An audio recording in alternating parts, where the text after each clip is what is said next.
Good morning students, कैसे हो बच्चों। बच्चों आज हम क्लास 9th में हम वर्क एनर्जी एंड पावर के अंदर नेक्स्ट टॉपिक करने जा रहे हैं। ये हमारा पार्ट नंबर 6 है। ठीक है बच्चों। सो आज का जो हमारा फर्स्ट टॉपिक रहेगा that is work done by a force acting obliquely. Obliquely आपको पता चल गया होगा किसी एंगल पे। So work done by a force acting obliquely. ठीक है बच्चों, देखो फॉर एग्जांपल आप क्या कर रहे हो बच्चों, आप कोई रोलर है आपके पास, इस रोलर के ऊपर आप एक फोर्स लगा रहे हो एफ इस डायरेक्शन में, जबकि डिस्प्लेसमेंट किधर हो रहा है, इस डायरेक्शन में हो रहा है। कितने एंगल पे, थीटा। मींस ये इधर जा रहा है, आप फोर्स इधर लगा रहे हो। सो हम फिजिक्स में क्या पढ़ा है हमने, फिजिक्स में हमने ये पढ़ा है, वर्क फिजिक्स में होता है force multiply displacement in the direction of force, या फिर displacement multiply force in the direction of displacement. इसका मतलब मुझे फोर्स और डिस्प्लेसमेंट एक डायरेक्शन में चाहिए, तो मैं फोर्स का क्या ले लूंगा, component, that is F cos theta.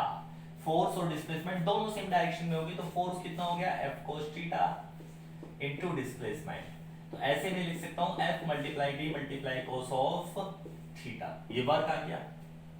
अब याद करो बच्चों, मैंने आपको डॉट प्रोडक्ट बताया था। ये फोर्स है एफ, ये डिस्प्लेसमेंट है, दोनों के बीच का एंगल क्या है, थीटा। ये भी वेक्टर क्वांटिटी, ये भी vector quantity. A multiply B multiply दोनों के बीच के एंगल का कोस, मतलब A multiply B multiply cos theta means A dot B. इसका मतलब एफ मल्टीप्लाई डी मल्टीप्लाई उन दोनों के एफ और डी के बीच के एंगल का कोस एफ डॉट डी। इसका मतलब वर्क का जो एग्जैक्ट मतलब सही फॉर्मूला है जो हर जगह पे एप्लीकेबल होगा, that is F dot D. इसका मतलब, और हम ये पहले ही जानते हैं डॉट प्रोडक्ट क्या होता है, स्केलर क्वांटिटी होता है, और वर्क भी हमारा क्या है, स्केलर। डॉट प्रोडक्ट करने के बाद दो वेक्टर्स का हमें स्केलर मिलता है। ठीक है बच्चों। अच्छा, इसको जल्दी से नोट करेंगे, उसके बाद हम देखते हैं कि किस किस टाइप का नेचर होता है वर्क का। ठीक है, जल्दी करो इसको नोट, फास्टली करेंगे, करो बच्चों।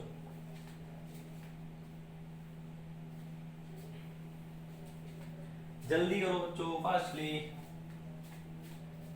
हो गया, आगे बढ़ो बच्चों। चलो मैं आगे बढ़ रहा हूं, ठीक है, रब कर रहा हूं। चलिए अब हम देख लेते हैं किस किस टाइप का नेचर होता है वर्क का, नेचर ऑफ वर्क। इसमें हम देखेंगे नेचर ऑफ वर्क।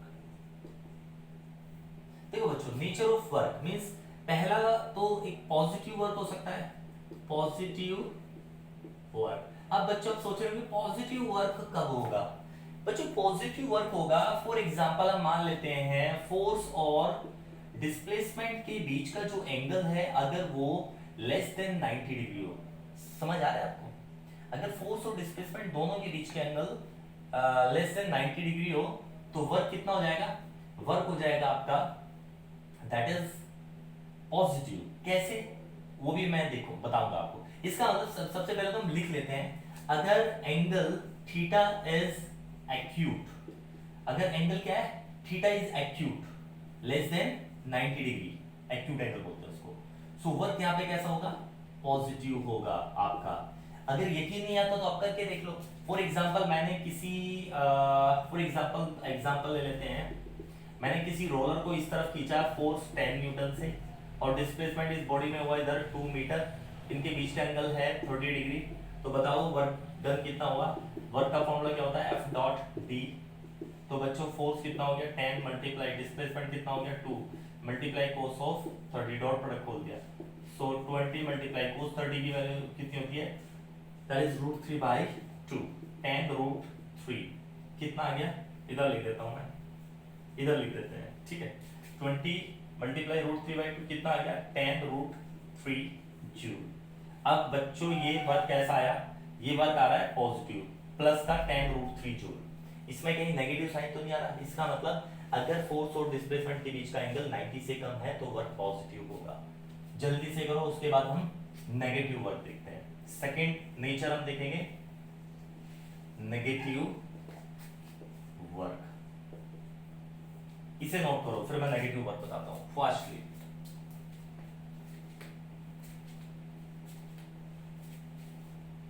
जल्दी करेंगे बच्चों, फास्टली करेंगे।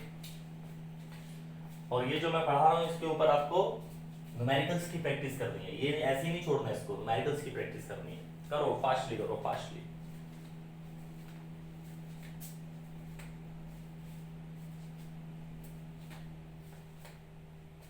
हो गया बच्चों? चलो मैं इसको रब कर रहा हूं। अब हम बात करेंगे किसकी, हमारा हो गया नेगेटिव वर्क, पॉजिटिव वर्क हो गया, नेगेटिव वर्क की तरफ बढ़ते हैं हम। देखो नेगेटिव वर्क कब होगा? नेगेटिव वर्क बड़ा सिंपल है। नेगेटिव वर्क होगा फॉर एग्जांपल उसका उल्टा, एक्यूट का। अगर फोर्स और डिस्प्लेसमेंट के बीच का एंगल ग्रेटर देन 90 है, मींस ऑब्ट्यूज एंगल है। ऑब्ट्यूज एंगल है, थीटा क्या है? ऑब्ट्यूज है, और थीटा ऑब्ट्यूज कब होता है? जब 90 से बड़ा होता है। सो इस कंडीशन में वर्क आपका कैसा हो जाएगा? नेगेटिव हो जाएगा। अगर आपको यकीन नहीं आता तो एग्जांपल देख लीजिए। देखो फॉर एग्जांपल आपका जो ऑब्जेक्ट है, आपने उसको ऊपर फेंका, आपने उसको किस तरफ फेंका? ऊपर फेंका। अच्छा, डिस्प्लेसमेंट ऊपर गया ये 10 मीटर, जबकि फोर्स ग्रेविटी का नीचे कितना लग रहा था? m इंटू जी। मास इसका अगर 2 kg है तो 2 मल्टीप्लाई 10, जी की वैल्यू 10 होती है, 20 न्यूटन। फोर्स नीचे 20 न्यूटन ग्रेविटी का, डिस्प्लेसमेंट ऊपर 10। सो वर्क कितना हो जाएगा? Force multiply F dot D, means F कितना है? 20, डिस्प्लेसमेंट कितना है? 10 है, कोस ऑफ 180 डिग्री, क्योंकि फोर्स और डिस्प्लेसमेंट में कितना डिग्री का एंगल है? 90 से ज्यादा 180, और कोस 180 की वैल्यू होती है, याद रखना, -1, माइनस का 200 जूल। वर्क कैसा आ रहा है? नेगेटिव आ रहा है। वर्क कैसा आ रहा है? नेगेटिव आ रहा है। तो आई होप आपको बहुत अच्छे से क्लियर हो गया होगा नेगेटिव वर्क कब होता है। जल्दी से इसे नोट करो, फिर थर्ड केस बताता हूँ। जल्दी करेंगे, फास्टली।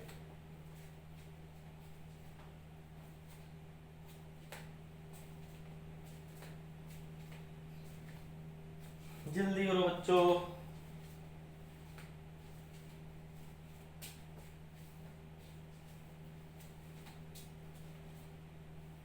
हो गया बच्चों? अब थर्ड केस हम क्या करेंगे? नेगेटिव पॉजिटिव वर्क बता दिया, नेगेटिव वर्क बता दिया। अब मैं बताऊंगा आपको जीरो वर्क। क्या बताऊंगा मैं आपको? Zero work. चलो अब हम जीरो वर्क की तरफ बढ़ते हैं। करें बच्चों? चलो जीरो वर्क रब कर रहा हूं।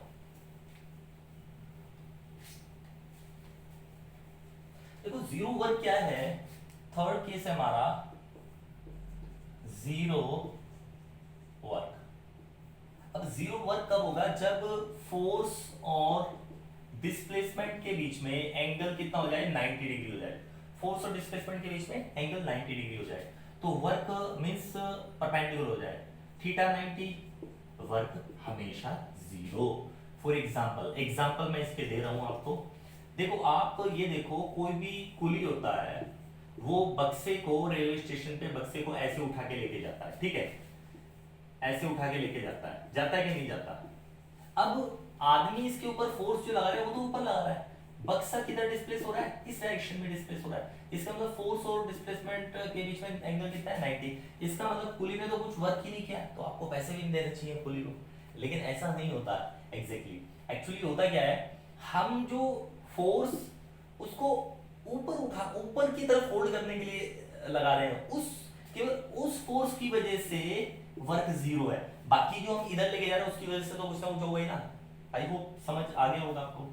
अच्छा, इसका दूसरा एग्जांपल एक ये हो सकता है, आप मान के चलो आपने किसी चीज को आपने एक रस्सी में बांधा और इसको ऐसे ऐसे घुमाने लगे। आपने क्या किया?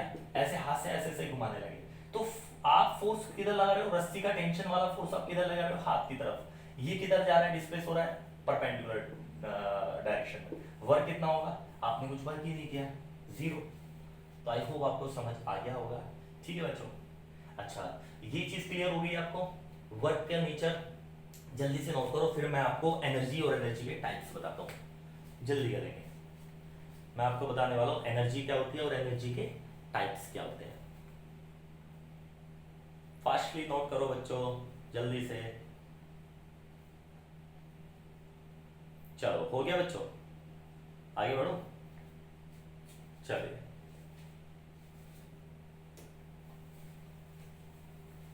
अब हम करने वाले हैं एनर्जी और एनर्जी के डिफरेंट डिफरेंट टाइप्स। देखो सबसे पहला टॉपिक हमारा इसमें है एनर्जी क्या है, व्हाट इज एनर्जी। बच्चों आप हमेशा सोचते होंगे एनर्जी क्या होती है, एनर्जी मतलब अंदर किसी चीज के अंदर घुस के बैठे रहती है एनर्जी, क्योंकि हम हमेशा बात करते हैं इसके अंदर इतनी एनर्जी है, उसके अंदर उतनी एनर्जी है, ये इतना एनर्जेटिक बंदा है, करते हैं ना। तो ये एनर्जी है क्या, ये क्या हमारे अंदर घुस के बैठी रहती है? नहीं, एक्चुअली होता क्या है, किसी भी पर्सन की कितनी कैपेबिलिटी है काम करने की, मीन्स द कैपेबिलिटी या capacity of a person to do work, किसी आदमी की कितनी कैपेसिटी है काम करने की, उतनी ज्यादा उसके अंदर एनर्जी है। क्योंकि हमारे अंदर जो एनर्जी स्टोर होती है उसी को तो हम वर्क में कन्वर्ट करते हैं। अगर वो एनर्जी हमारे अंदर स्टोर नहीं होगी तो वर्क भी नहीं कर पाएंगे। इसका मतलब मेरे अंदर उतनी एनर्जी है, मैं जितना काम कर पा रहा हूँ। आई होप आपको समझ आ गया होगा बहुत अच्छे से। द कैपेसिटी, द एबिलिटी और कैपेसिटी, द एबिलिटी और capacity to do work, the ability or capacity to do work is called energy। Simple है ना, बिल्कुल कोई प्रॉब्लम नहीं है इसमें, ठीक है। एनर्जी बड़ा सिंपल है। यूनिट, एसआई यूनिट की बात करें तो जूल, साइंटिस्ट के नाम पे जूल लिखते हैं ना, ठीक है, इसको जे से नोट करते हैं, सिंपल जी। अच्छा एक 1 जूल, क्योंकि ये तो एसआई में है, अब सीजीएस में देख लेते हैं, अर्ग होता है, तो 1 जूल इज इक्वल टू 10 की पावर 7 अर्ग ऑफ एनर्जी। ये एसआई में है, ये सीजीएस में है, तो आई होप आपको समझ आ गया होगा। अच्छा इसके बाद हम आगे बढ़ते हैं different different types of energy की तरफ, इसको नोट करेंगे, उसके बाद आगे बढ़ते हैं। जल्दी करो, फास्ट जल्दी करेंगे बच्चों।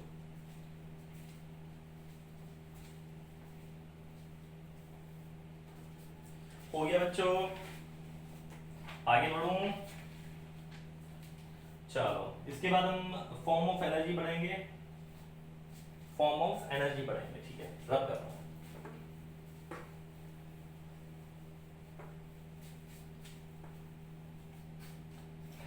फॉर्म्स ऑफ एनर्जी, एनर्जी की कितनी डिफरेंट डिफरेंट फॉर्म्स होती हैं। नंबर 1 एनर्जी की फर्स्ट फॉर्म होगी आपकी मैकेनिकल एनर्जी। मैकेनिकल एनर्जी, देखो मैकेनिकल एनर्जी क्या है, आपने ग्रेविटी में कोई चीज आपने छोड़ दी ऐसे, ठीक है, उसके पास हम दो चीजें होती हैं। देखो आपका ऑब्जेक्ट नीचे की तरफ, उसके पास हर टाइम दो चीजें हैं, एक तो ये ग्राउंड से कुछ हाइट पे इसके पास mgh है, पोटेंशियल एनर्जी, जिसको बोलते हैं पोटेंशियल एनर्जी। दूसरी चीज के पास वेलोसिटी है, तो यहाँ पे इसके पास kinetic energy, that is half mv square kinetic energy. So किसी भी कंजर्वेटिव फील्ड में, किसी भी कंजर्वेटिव फील्ड या फोर्स के अंदर दो टाइप की एनर्जी होती है ऑब्जेक्ट के पास, potential plus kinetic. So mechanical energy जो है वो sum of potential energy plus kinetic energy, दोनों का सम है। ये कौन सी है, पोटेंशियल एनर्जी, ये काइनेटिक एनर्जी। भाई पोटेंशियल एनर्जी कौन सी है, ग्रेविटेशनल पोटेंशियल एनर्जी है, ठीक है। अच्छा मैकेनिकल के बाद हम बात करेंगे दूसरी चीज इलेक्ट्रिकल या हीट एनर्जी ले लेते हैं। जब पहले हीट एनर्जी, ये हीट एनर्जी क्या है, हीट एनर्जी जो है, मैं इसका बस कोजी लिख देता हूं, it flows between two places और points due to temperature difference between that. भाई दो पॉइंट के बीच में हीट फ्लो होगी, जहां पे टेम्परेचर T1 से T2 की तरफ ऐसे ऐसे हीट फ्लो होती है। यहाँ 100 डिग्री सेल्सियस है और यहाँ पे 50 डिग्री सेल्सियस है, तो बच्चों जहाँ ज्यादा हीट, ज्यादा एनर्जी होगी, यहाँ से हीट एनर्जी इधर की तरफ जाएगी। तो आई होप आपको समझ आ गया मैकेनिकल एनर्जी, हीट एनर्जी। जल्दी नोट करो, फिर मैं इसको रब करता हूँ, आगे नेक्स्ट पॉइंट पे बढ़ते हैं। फिर हो गया बच्चों?